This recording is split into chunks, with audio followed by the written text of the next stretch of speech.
think that former Vice President Kamala Harris is making a huge mistake. Let me explain why. So she just came out saying that she's not going to run for the governorship of California, something she had a really good chance of winning if she did. Well, that's okay. Like, if it's bad for her to do it, don't do it. Like, don't do something that's bad for you.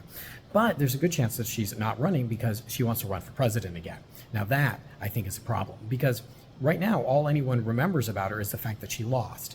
She'd have a much better chance of winning the presidency if she won an election, did a good job as governor of California, and then people could remember her as like a winner or as a foil for conservatives or Donald Trump, as someone who was fighting more than just having lost an election. So I think it's a bit of a career problem. Is there other evidence that she's running for president? Sure. She's coming out with a book. Politicians almost always come out with books before they run for the presidency. She's also going out and touring the country. Now, here's the problem. She's saying that she's touring the country kind of just to connect to people, just to see how they're doing. But if she says that, oh, I'm just kind of like connecting with people, and then she runs for president, it's clearly disingenuous. You knew the whole time that this is why you were doing that, right? It just seems like another political lie. See, the thing is when people are voting for Donald Trump, the people who vote for him really believe that Donald Trump doesn't need to be president, that he doesn't even really want to, that he has money, and he's taking a loss. He could just be retired in Mar-a-Lago, but that he's doing this for them. But Republicans in general, no one really thinks that they're not in it for like money and power. We all know, like, oh, they try to break unions and they don't really care about the little guy and they don't care about workers. We know that about Republicans. In other words, Republicans don't brand themselves as we're reaching out and we care about the little guy and we care about the poor and we care about all the impoverished. No, they're a party of anger and power, right? Like, we're going to go get yours for you.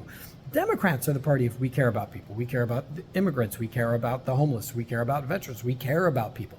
But if you say that and then you don't actually do it, you're worse than the Republicans, because at least the Republicans, people expect them to be kind of like Ted Cruz and run away when their people are suffering. But Democrats brand themselves as we are deeply invested, we are authentic. Trump's the liar. They're the inauthentic ones. So if politicians like Joe Biden say, I'm just going to do a one-year term, I'm not running for a second, and then runs for a second, well, it undermines everything that he said before and everything about Democrats claiming to be authentic and not about the politics. And if Harris is going around the country saying, no, I think I'm kind of done maybe, I just want to connect with people, see what's up, see how I can help, and then she runs for president again, people are like, oh, well, she's just in it for more money, wealth, power, and fame. She just wants the presidency. She wasn't being honest with us. When Republicans aren't honest, we expect it. When Democrats aren't honest, well, we've come to expect it, but also it's a violation of the very core principle of being a Democrat in the first place.